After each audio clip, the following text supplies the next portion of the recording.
New school research indicates not all students pay attention 100% of the time. So as teachers, what are we supposed to do about this? I'm Mr. Tatum, fifth grade school teacher. I'd like to share a story about two of my students, how they were off task, strategy I used to get them on task, 2 reasons why it was effective.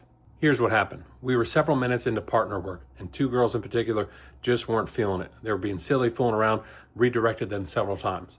So one last time I walked up to them, and these are 2 great girls. They're wonderful, wonderful students. I walked up to them and I just leaned in real close. I said, hey, this is how the conversation is going to go when I call home today to discuss your behavior with your parents.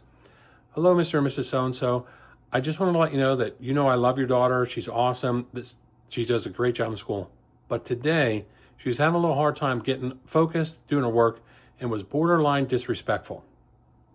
And both of the girls, they just looked at me and their eyes got real big. And before I could say anything else, okay, we'll work now. They put their head down and they got to work, and they worked together perfectly for the rest of the day, actually. A little bit later on, one of the other students nearby turned and started being a little silly, and they both looked at her and said, no, not today. No, we're working. Mr. Tatum said we have to work, so we're working. 2 reasons why this was very effective. 1, I have a great rapport with the students. They love being in my classroom. I love having them there, and we both know that. The second reason, I have a great rapport with the parents. I've said to these parents over and over how wonderful their kids are and how much I love having them in the classroom. So I knew if I had to call home, the conversation would have went really well, and I would have had full support from them for the situation.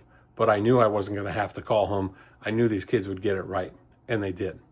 Next time you get a couple kids a little too chatty, try this strategy. I hope it works for you. If you do try it, leave a comment. Let me know how it works. If this video was at all helpful, consider giving it a thumbs up or leaving a comment. I'd also ask you to consider following. I'll be sharing more things like this whenever I come across them. Have a great day.